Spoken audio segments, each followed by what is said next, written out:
Assalamualaikum warahmatullahi wabarakatuh. Di sini saya Muhammad Noval Anggardi akan sedikit menjelaskan tentang bahasa. Di sini saya memiliki judul sebagai Jembatan Komunikasi, Emosi, dan Hubungan, yaitu bahasa.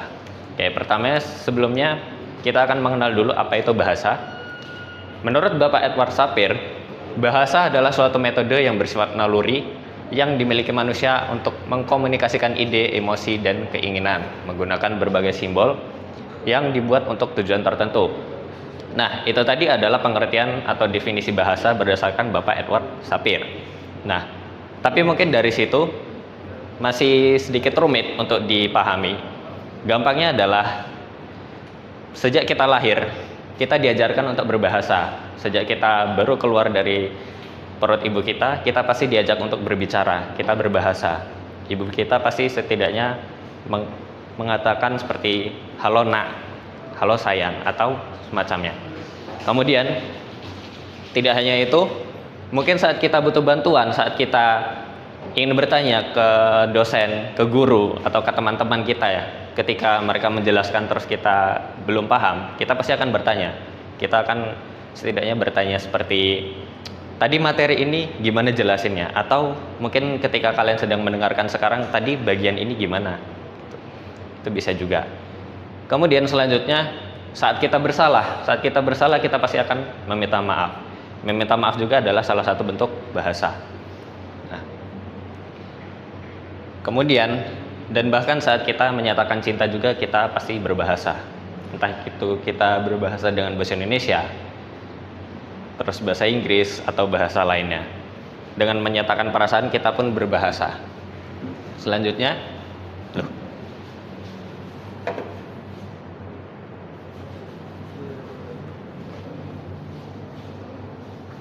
Oke.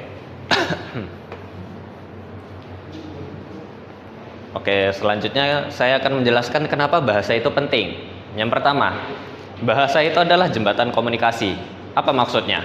Ketika kita ingin berkomunikasi dengan seseorang, kita ingin mengobrol, kita ingin bertanya, kita ingin berterima kasih, kita pasti akan berbicara. Dari berbicara itu kita berbahasa, entah apapun itu bahasanya. Misalnya kita menggunakan bahasa Indonesia, kita pasti akan berbincang.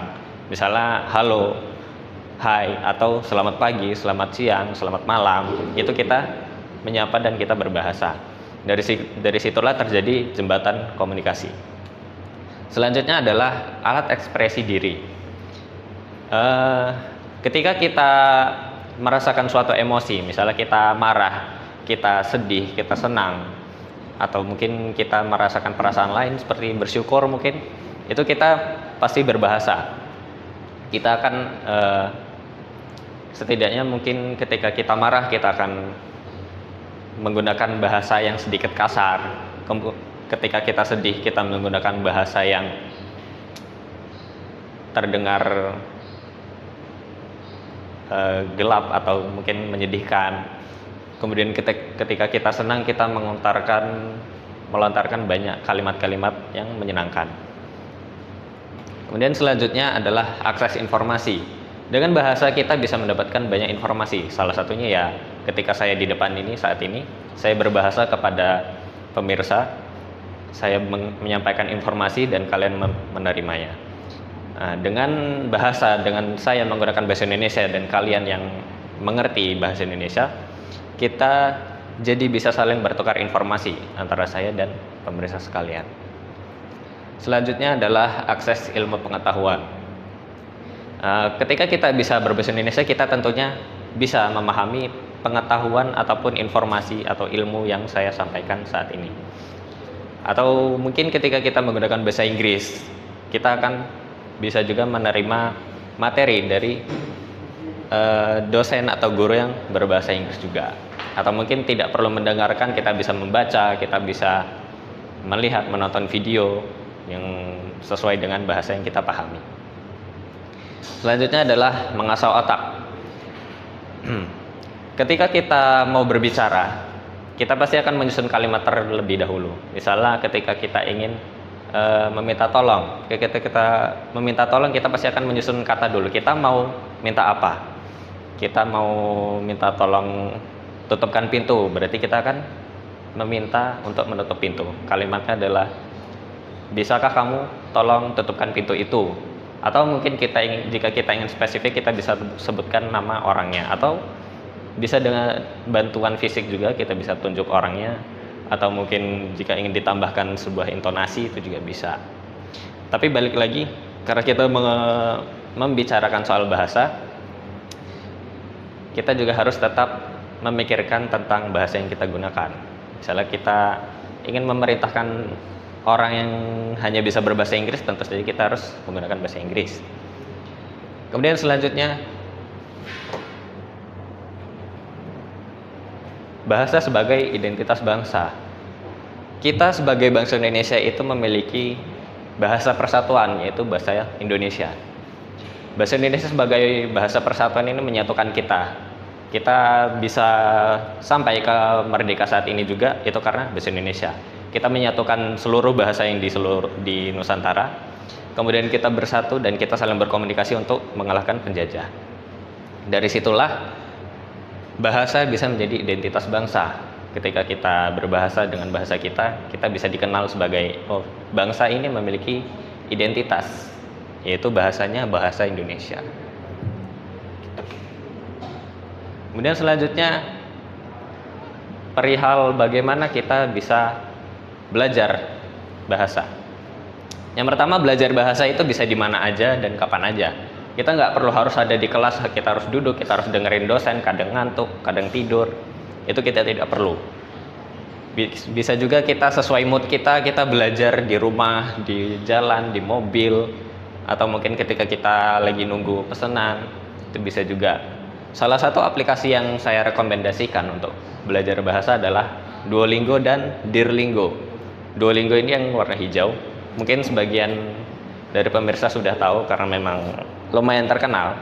Selanjutnya ada Dirlingo, ini agak kurang terkenal, tapi menurut saya ini juga cukup bagus untuk dijadikan pembelajaran bahasa.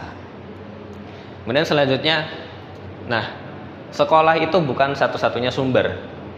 Kita duduk di kelas, terus kita belajar bahasa Inggris pada mata kuliah atau mata pelajaran bahasa Inggris, itu tidak cuma dari situ aja kita bisa belajar bahasa Inggris. Kita bisa belajar bahasa Inggris itu dari misalnya film. Misalnya kalian menonton film yang berbahasa Inggris, dari situ kalian mungkin akan sedikit penasaran dengan bagaimana mereka berbicara, dengan bahasa apa, dengan kata apa, bagaimana kata-kata itu disusun menjadi kalimat. Misalnya dari bahasa Inggris itu kita jadi mencari tahu.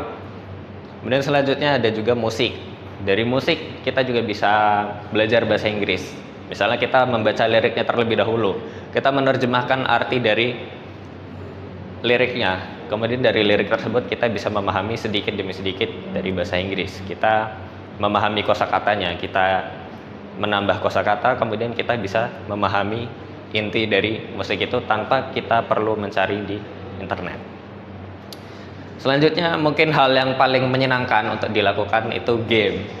Kita pasti semua pernah bermain game, entah itu berbahasa Indonesia, memang yang asalnya dari Indonesia, atau mungkin dari luar negeri seperti Amerika, dari Jepang, dari Korea, atau Cina bahkan.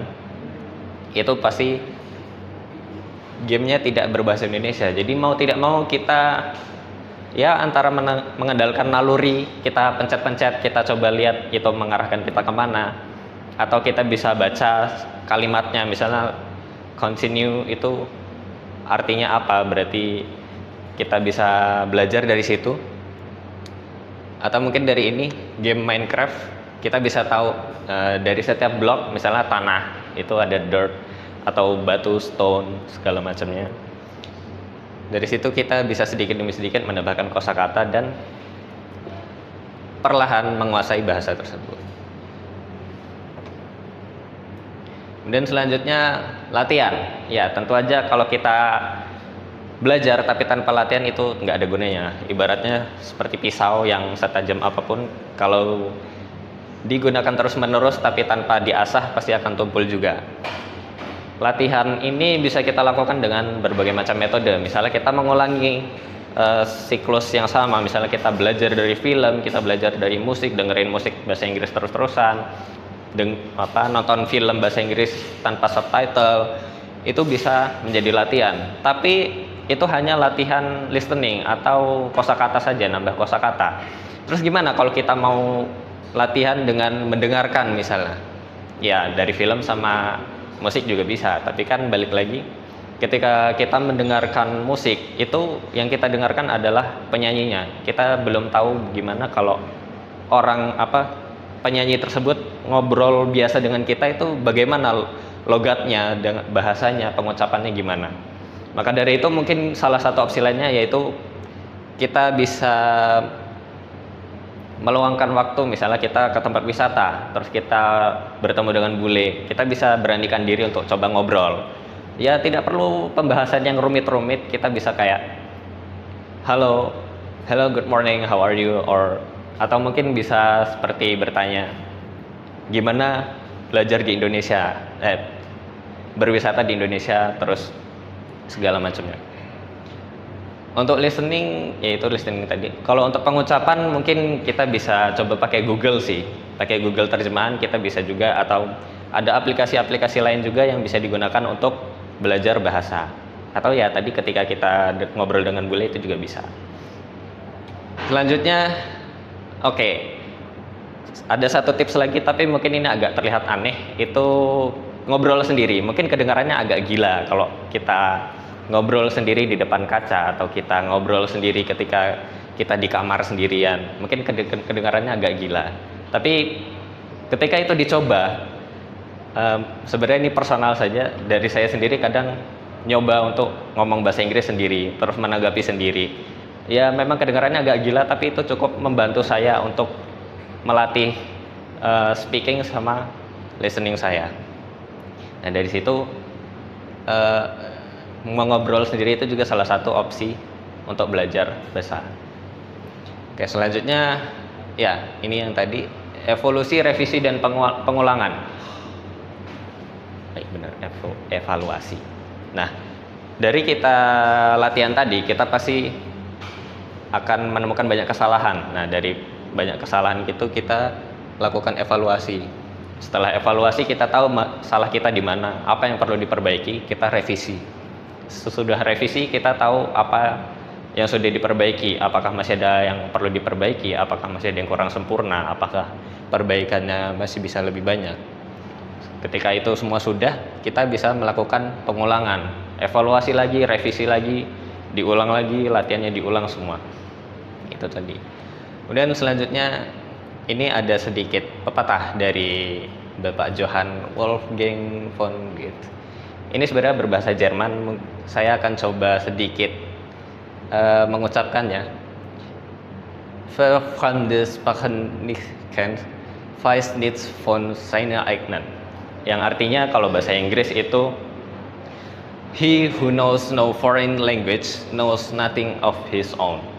Atau dalam bahasa Indonesianya juga, dia yang tidak tahu bahasa asing tidak tahu apa-apa tentang bahasanya sendiri. Oke, mungkin sekian dari saya. Sebelum penutup, mari kita sedikit luangkan waktu untuk belajar bahasa. Bahasa itu banyak manfaatnya. Kita juga bisa mendapatkan pandangan yang lebih luas dari bahasa dengan berkomunikasi dengan orang dari luar. Mungkin itu saja dari saya. Terima kasih. Wassalamualaikum warahmatullahi wabarakatuh.